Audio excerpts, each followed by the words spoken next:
করতে হবে, সুদ বন্ধ করতে আপনার ডাকাত চালু করতে ইসলামী রাষ্ট্র কায়েম করতে হবে, সুদ বন্ধ করতে ইসলামী রাষ্ট্র চালু করতে হবে, কথা ঠিক কিনা?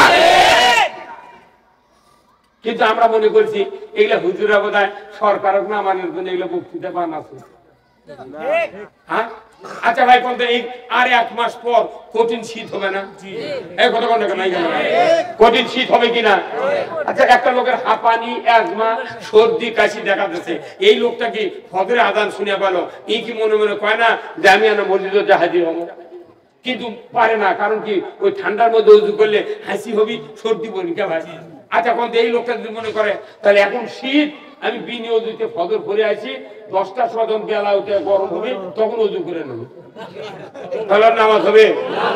নামাজ হবে। তাহলে অজু, নামাজের জন্য অজু করা ফরজ, অজু যদি না হয় নামাজ হবে না, কথা বলেন। তাহলে আল্লাহ রসুল 40 বছর বয়সে নবুয়ত পেলেন মক্কাতে, উনি 12 বছর পর মেরাজত থেকে নামাজ আসলেন। নবুয়তি 12 বছর জীবনের পর মেরাজত গেলেন, 1 বছর উনি 13 বছর পূর্তি করলেন মক্কাতে। 13 বছর সাহাবী দিয়া রসুল সহ 12 বছর 5 ওয়াক্ত নামাজ পড়েনি, কারণ তখন নামাজই আসেনি। 1 বছর খালি নামাজ পড়ে রসুল মদিনায় হিজরত করেছেন। হিজরত করার পর উনি মসজিদে কোবা পল্লীতে কোবা মসজিদ তৈরি করে ইয়েসরিবে গেলেন, যেখানে মসজিদে নববী বানানোর আগে উনি আগে মদিনায় ইসলামী রাষ্ট্র ঘোষণা দিলেন, আগে ইসলামী রাষ্ট্র ঘোষণা দিলেন, তারপরে উনি মদিনার প্রেসিডেন্ট হলেন, তারপরে মসজিদে নববী বানালেন। তাহলে আমরা রসুলের আদর্শ যদি মানি, আগে ইসলামী রাষ্ট্র, তারপরে আল্লাহর আইন।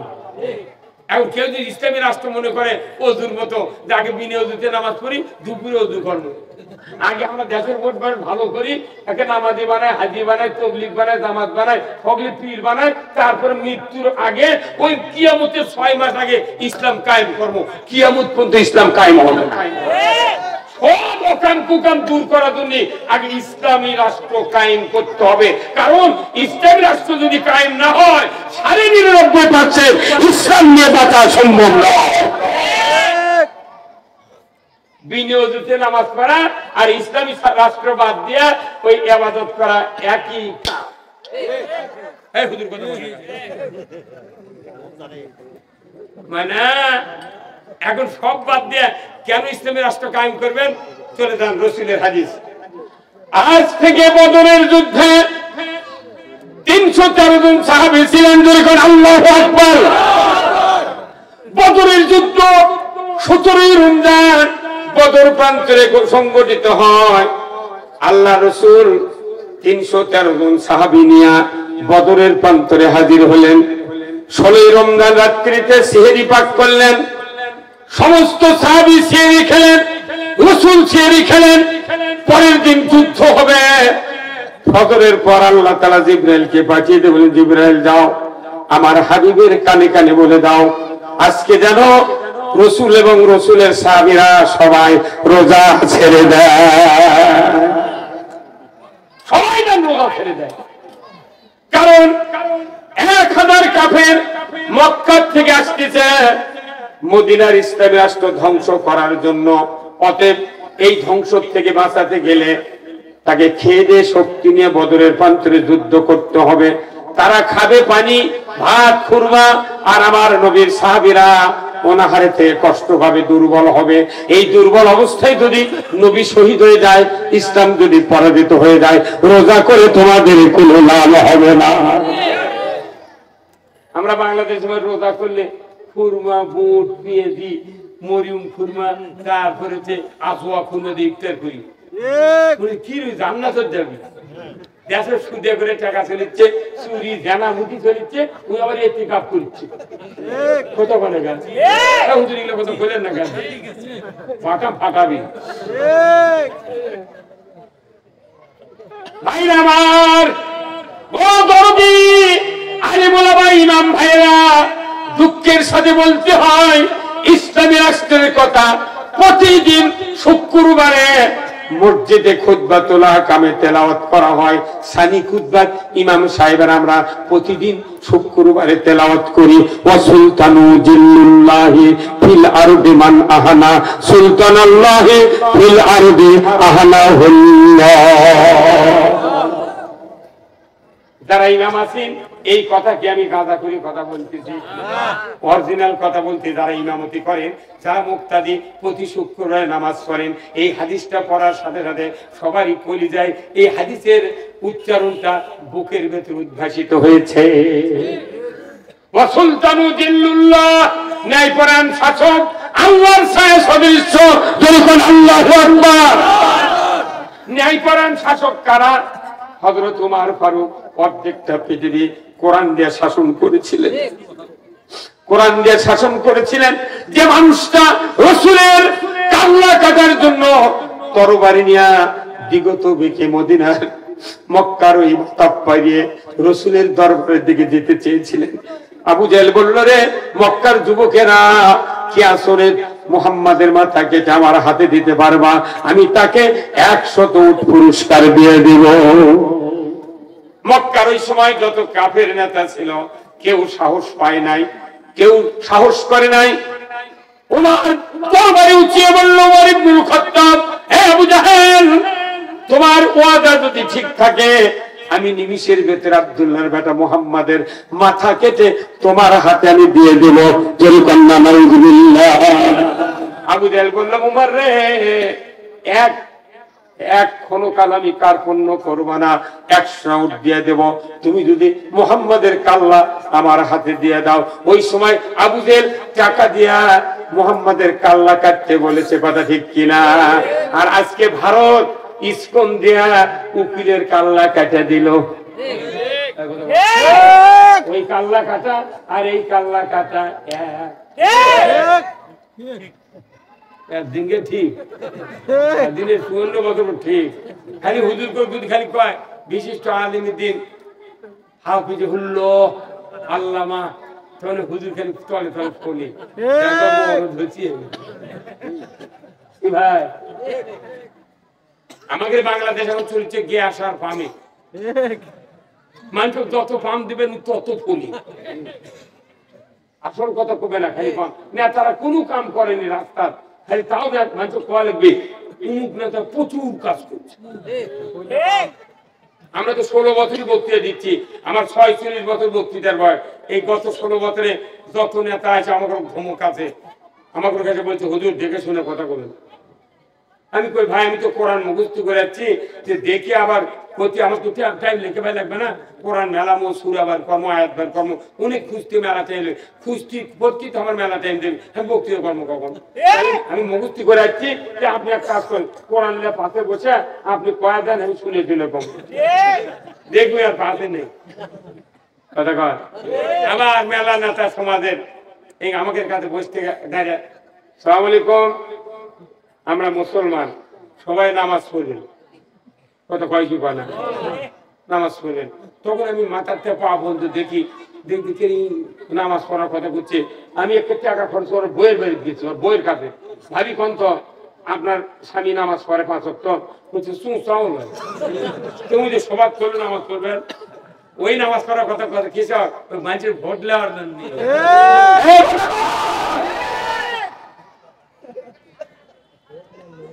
আমার মেলা নেতা আছে, সালাম আলাইকুম, আপনাদের কৃতজ্ঞতা প্রকাশ করছি, গত নির্বাচনে বিপুল ভোটে আমাকে জয়যুক্ত করেছেন। আমি তখন দেখি বিপুল ভোট, গায়ে কোন জায়গায় ছিল মারা আছে,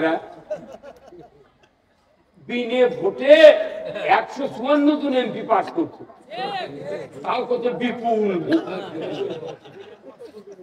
এখন এগুলো শুনলে হাসিও হয় না, কাঁদাও যায় না। এই নেতার কত দাম, এই নেতৃস্থানীয় লোকেরা, আল্লাহ রাসূল বলছেন 7 প্রকার ব্যক্তি আরশের নিচে জায়গা পাবে, যারা তাদের ভিতরে 1 নাম্বার হলো আল ইমামু আদিলুন, ন্যায়পরায়ণ বাদশা, আরশের নিচে জায়গা পাবে। যারা কোরআনের আইন দিয়ে পৃথিবী চালাবে এরা আরশের নিচে জায়গা পাবে। কোন মৌলবীর কথা কয়নি, কোন বক্তার কথা কয়নি, কোন ইমামের কথা নয়, কোন হাফিজের কথা নয়। আল ইমামু আদিলুন, ন্যায়পরায়ণ বাদশা, ন্যায়পরায়ণ শাসক যারা হবে তারা আরশের নিচে জায়গা পাবে। আল্লাহু আকবার। এখানে নামাজের কন্ডিশন দেয়নি, রোজার কন্ডিশন দেয়নি, হজের কন্ডিশন দেয়নি। তুমি যদি খালি আল্লাহর আইন দিয়ে পৃথিবী চালাও, ন্যায় শাসন করো, তোমাকে আল্লাহ আরশের নিচে জায়গা দেবে। কত পজিশন! আল্লাহু আকবার, কত ভালো পজিশন।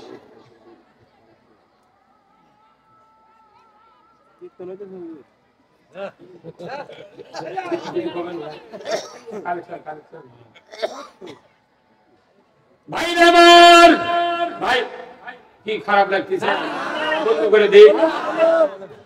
যদি টাকা কেউ দেন ওটি এসে দিয়ে দিবেন, অসুবিধা। আর যদি কোন যে এখন একটু টাকা আদায় করে ফ্রি করে নি, ভাই কেউ তো আর উঠে দেবেন না। কিন্তু পরে টাকা চাইলে কোনো উঠে দেওয়া যাবে না। সবাই মিলে মোনাজাত করে আমরা চলে যাবো। এরা যে আছেন কারা কারা দু হাত তুলে দেখা, লিল্লাহি তাকবীর, নারে তাকবীর। এবার শেষকার কাতার মধ্যে হাত তোলেনি, আপনারা একটু হাত তোলেন তো দেখি। সাথে সাথে হ্যাঁ হ্যাঁ হ্যাঁ, ওরা পাশে শিবেরানে বসে আছেন। আবারও কাছে নি, আবারও কাছে ভাই, আলহামদুলিল্লাহ। ভাই আমার কথার মধ্যে কথাই ডিসমিস করলে অনেক ক্ষতি হয়, তাই না? আমি যখন কথা করছি, একটা মোবাইলে যদি কল ঢোকে, তাহলে আপনি যদি কল দেন, তাহলে কোনো মোবাইল কবি নাম্বার বিজি, কথা কোন দেখা। এই মোবাইল যেরকম আমার ব্রেনটা ওই রকম। এখন হাজার হাজার কল ঢুকিচ্ছে, আমাকে বলা একটু ওয়েটিং এ থাকো, তোমার কমও কিন্তু একটু পরে।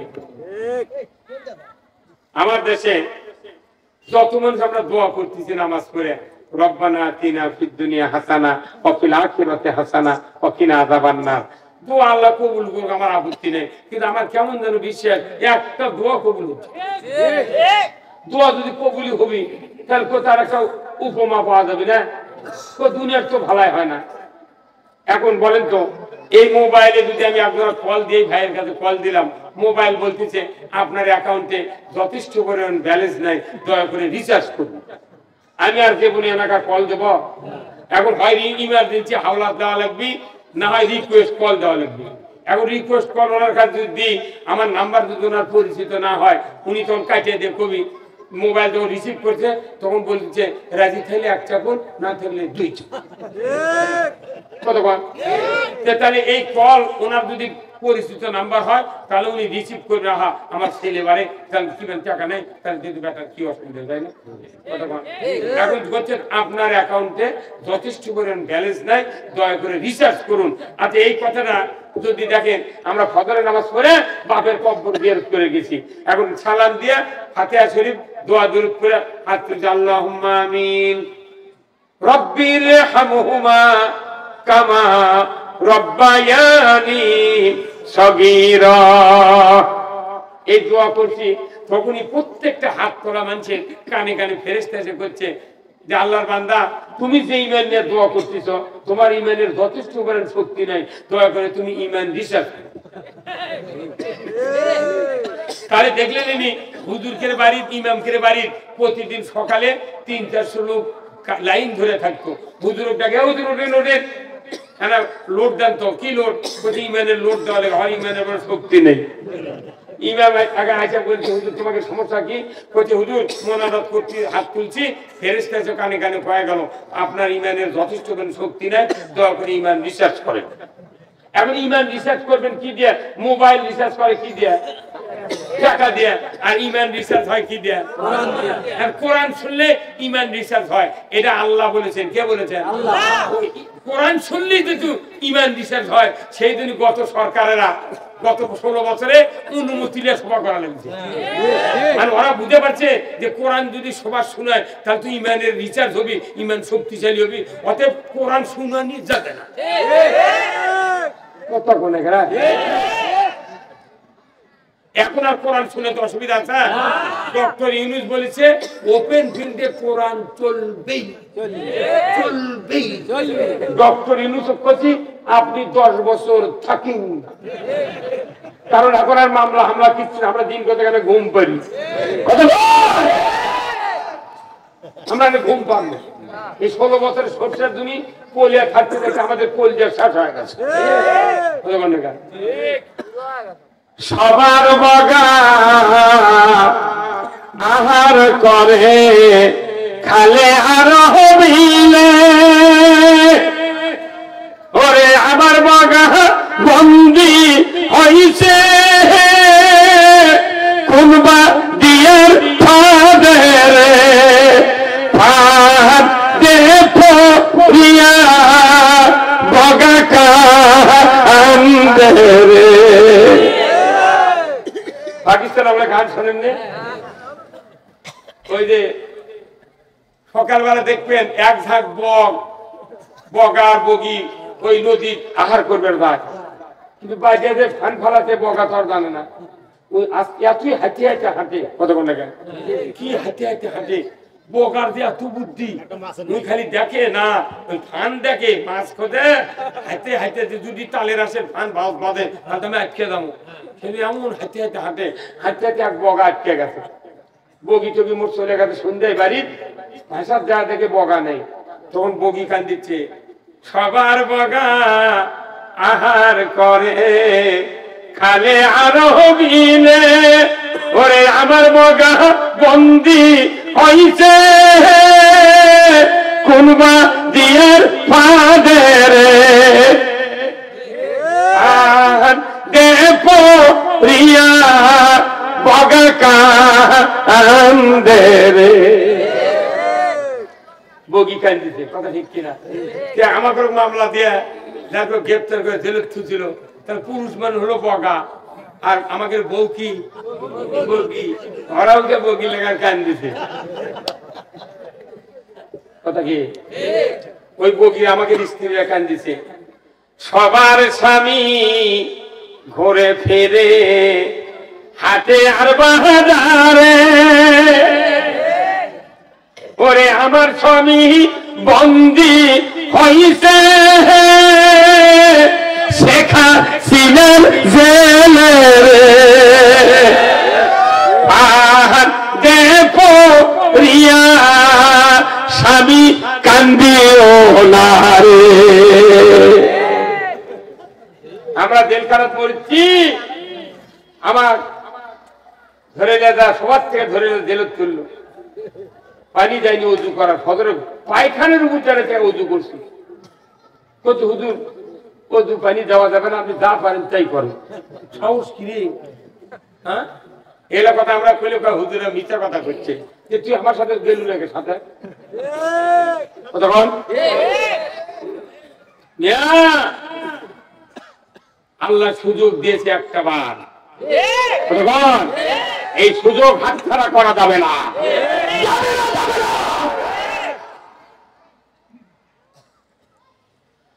ভাইরা আমার, আমি বলতেছিলাম আল্লাহ তাআলা কোরআনুল কারীমে বলছেন ইন্নামাল মুমিনুনাল্লাযীনা ইযা যুকিরাল্লাহ ওয়াজিলাত কুলুবুহুম ওয়া ইযা তুলিয়াত আলাইহিম আয়াতুহু যাদাতহুম ঈমানাও ওয়া আলা রাব্বিহিম ইয়াতাওয়াক্কালুন।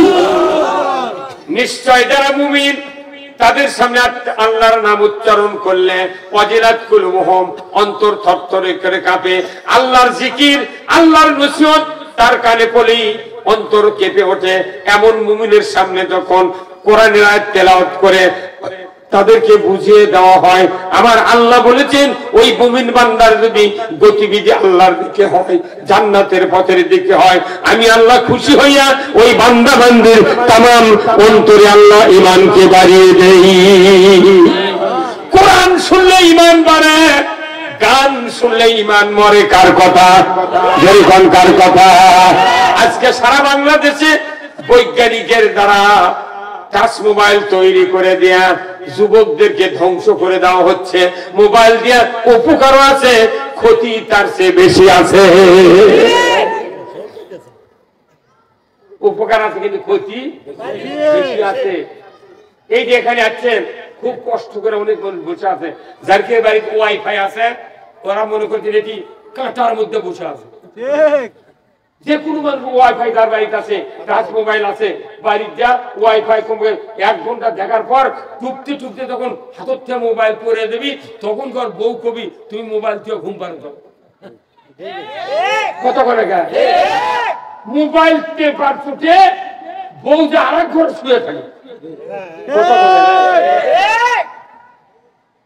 আর সেইটা তো গান টান আগে ছিল সিনেমা হল বন্ধ, কলের গান বন্ধ, রেডিও বন্ধ, সাদা কালো টিভি বন্ধ, এলইডি বন্ধ, 21 বন্ধ, সব বন্ধ। হাদা আগে ছিল বাড়ি বাড়ি ঘরে ঘরে সেন্টারে এগুলা, কিন্তু এখন এসে পকেটে ঢুকেছে।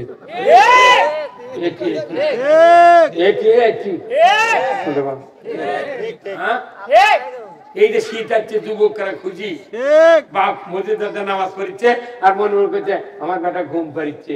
তোর বেটা ঘুম পাড়ার মরদ লয়। রাত 12টার পর এখনকার মোবাইলের টাচ মোবাইলে তো কথা কওয়া লাগে না, খালি মেসেজ দেখে খালি ঠেলা মারছে। আপনার ঘরের দরজা বন্ধ, জানলা বন্ধ, বাড়ির গেট বন্ধ, কোন ফাঁক দিয়ে চলে গেছে ফলঙ্গা। ওই ম্যাডামের কাছে কিরিং করে বাজে উঠছে, উনি আবার আপনার নামে লিখে ওকে রক্ত দিয়ে লিখিয়ে দিলাম, উনি আবার মারলো পেলা, চলে এলো এই উঠি ভাড়া। এই মোবাইল আসাতে মানুষের ঘুম কম হয়ে গেছে, খালি ঝুলিচ্ছে আর মোবাইল। আমরা বহু চেষ্টা করছি, বক্তৃতা দিচ্ছি, আল্লাহ কোরআন কাছে পুরুষেরা নারী যখন সামনে আসে তখন তোমরা নজরকে নিম্নগামী করো। আমরা কোনোদিন নিচে রাখতে পারিনি নজর। আল্লাহর কি কাম, এই মোবাইল টাচ মোবাইল আসে এত মানুষ নিচ মুখে এখন তাকাছে। মা আছে ভাত খাবার ডাকে, কয় লোক সর বউ আছে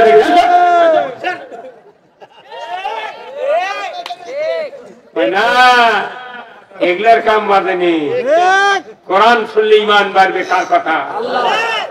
আর গান শুনলে ইমান বাড়ে। গান করতে লাগে ঢোল লোকের মতো একটা যন্ত্র লাগে না ভাই? বান্টিটা বাড়ি মানে গুডিং মুডিং সাউন্ড হয়। আবার দুটা কাঁচার থালাতে কয় 3 জন 3, আবার একটারা আছে কি কয় কে কে। আর হারমোনিয়াম আছে, শয়তানের বাক্স আছে না হারমোনিয়াম। হারমোনিয়াম এইভাবে ধরে যখন বাম হাত দিয়ে পাকা টানে, ডান হাত কলের উপর দিয়ে এক আলিফের মত দিয়ে যখন টানে, এই হারমোনি কয়।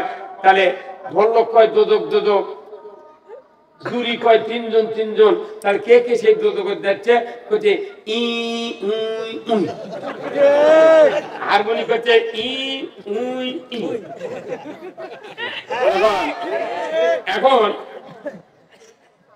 এই যে যন্ত্রগুলো নিজেই ফতুয়া দিচ্ছে যে যারা গান শুনবে এরা জাহান্নামী, যারা গান করবে এরা জাহান্নামী, আর যারা গান শুনালো মানুষ এরাও জাহান্নামী। কথা ঠিক কিনা?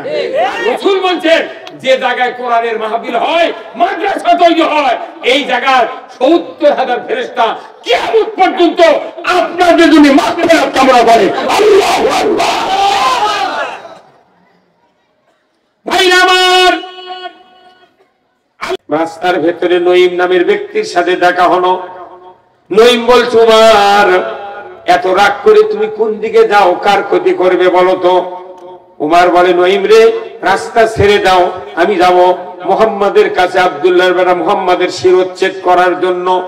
নঈম বলে, উমার রে, তোমার মাথা কি ঠিক আছে? যে মানুষটাকে আল্লাহ সিলেকশন করে নবুয়ত দিয়েছেন, দুনিয়ার ভিতরে মুহাম্মাদের মতো চরিত্রবান লোক আর কেউ নাই, তার মাথা তুমি কাটবা না, তোমার মাথা বিক্রি হবে।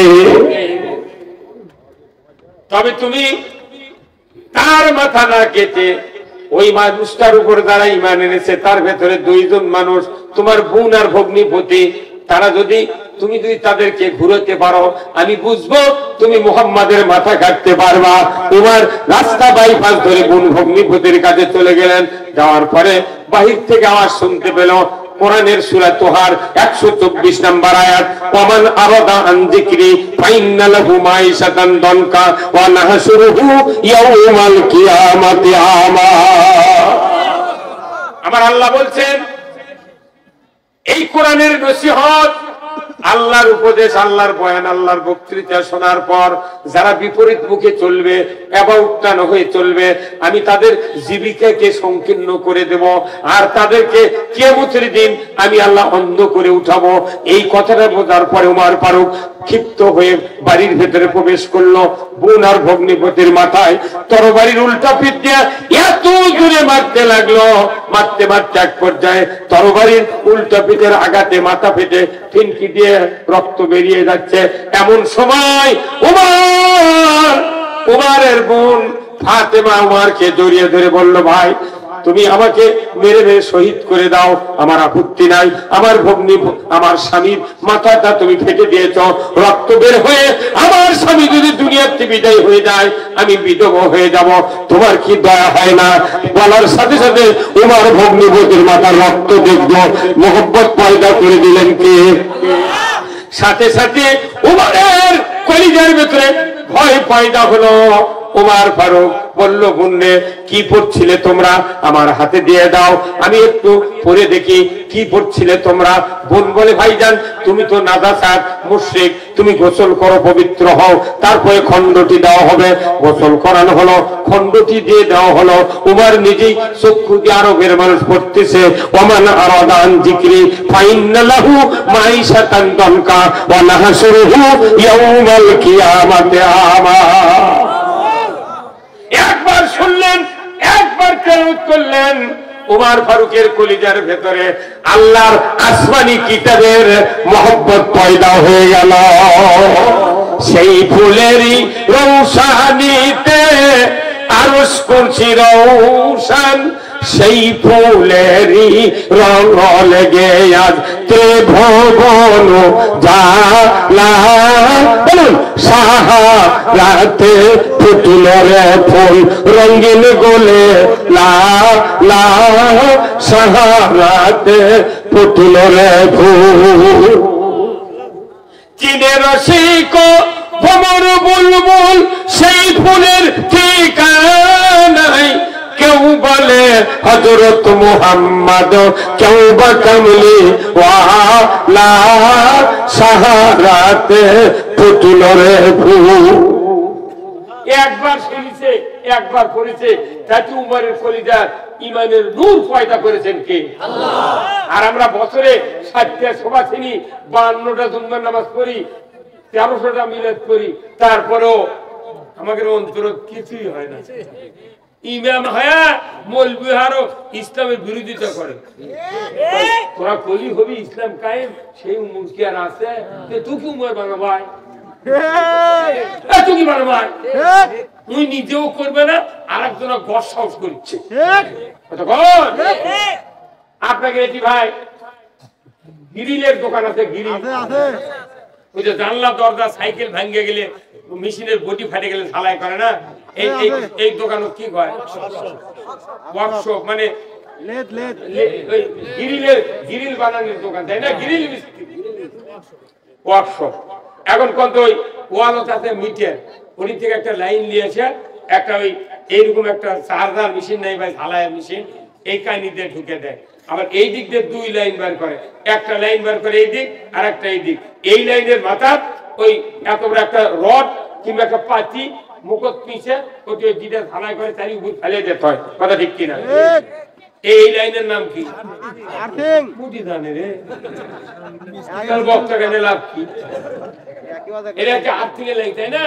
আর আরেকটা লাইন সেটা কারেন্টের লাইন, ওটা তো ইনকে গোলের লাগান চিমটা থাকে, এই 1.5 ফুটে কাপড় একটা কাটিয়ে এইভাবে ধরে, ধরে ওই সুইচ দিয়ে করে কি, ওই যে গ্রিল ঢালাইয়ের ওই আর্থিং এর লাইন সাইকেলের উপর, জানলার গ্রিলের উপরে থাকে না ভাই, ওর উপর যায় মিস্ত্রি, ইনকে 2-3টে ধাক্কা দেয়, দিলে তখন আগুন কুলুঙ্গি বাড়ায় না, তখন এই গ্রিলের ওই আর্থিং এর ওই রড আর ওই পাতি কয়, ভাই তুমি ঝালাই করবে সাইকেল, ঝালাই করবে জানলা, তো তুমি আমার কষ্ট দাও কে? তখন মিস্ত্রি কয়, ভাই আমি দেখিচ্ছি লাইন আসছে নাকি, লাইন আছে নাকি দেখিচ্ছি, আমাকে মামলা হামলা দিয়ে টেস্ট করছে, এর কি ইমান আছে নাকি?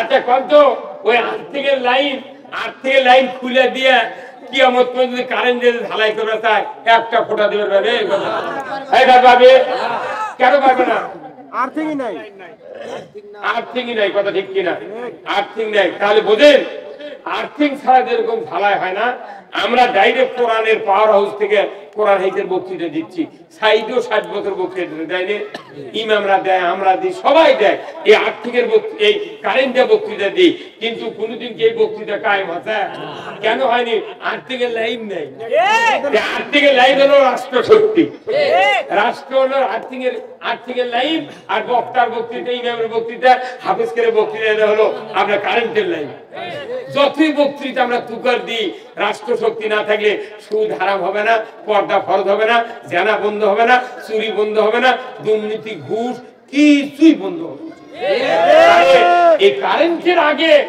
আর্থিকের লাইন ঠিক করা লাগবে আর্থিকের লাইন ঢাকাত আছে এই সারা বাংলাদেশে 18 কোটি মানুষের মধ্যে 151 জন মানুষ ওই ঢাকাত পাঠিয়ে দেওয়া এটা ব্যাপার হলো এই সলঙ্গা আর হতে বেল উল্লাপাড়া এই সলঙ্গা উল্লাপাড়ায় 2 থানার মনে করেন 4.5 লাখ লোক আছে তার মধ্যে মনে করেন ভোটার আছে হলো 2 লাখ এই 2 লাখ ভোটারের মধ্যে একটা মানুষ ভালো সংসদ বানান পাঠান এটা কি ব্যাপার হলো সেই ভোট একটা বকরির দাম 30,000 একটা ভেড়ার দাম 6,000 একটা গরুর দাম 2 লাখ টাকা আর এই আশাবুল মকবুল কাজ ভোটের দিনে হাফ কেজি জিলাপি দিয়ে 40 বার বিক্রি হয় কতক্ষণ দেখা তাহলে এই জন্য আমরা যদি এই দেশে ইসলাম বিজয় করতে চাই দুটো অঙ্গ খুব জরুরি সেই দুটো অঙ্গ কি হাত দরিগণ কি এই হাত যদি ঠিক হয় দুনিয়া ঠিক হাত খারাপ দুনিয়া খারাপ আসুন না আল্লাহ তাআলা কোরআনে বলছেন এই হাতের কথা জাহরাল ফাসাদু ফিল বাররি ওয়াল বাহর বিমা কাসাবাত আইদিন নাস দলিস্থলে যা কিছু ঘটে বান্দা তোমাদের 2 হাতে করা কাজের ফল এই জন্য হাত আমরা ঠিক করার জন্য প্রথম কাজ একটু হাতটা উত্তোলন করেন তো দেখে লিল্লাহি তাকবীর নারে তাকবীর ডান হাতে একটু মুষ্টি করেন সবার ডান হাত মুষ্টি করেন করে ডান পকেটে ঢুকে দেন যার যে পকেটে টাকা আছে এনে ঢুকে দেন আল্লাহর মর্জি দয়া করে আল্লাহ তাআলা যেন এই টাকা দেওয়ার তৌফিক দান করে আমিন নাম কি ভাই আল্লাহ বান্দা আল্লাহ 1300 টাকা করেছেন দান আল্লাহ বাড়ায় দেন মান আল্লাহ জীবনে শান্তি দেয়া দেন আল্লাহ জীবনে শান্তি দেয়া দেন আল্লাহ মাদ্রাসায় কোরআন শিক্ষা দেয় আল্লাহ যে জাতির সন্তানেরা হাফেজে কোরআন হয় আলেমে দ্বীন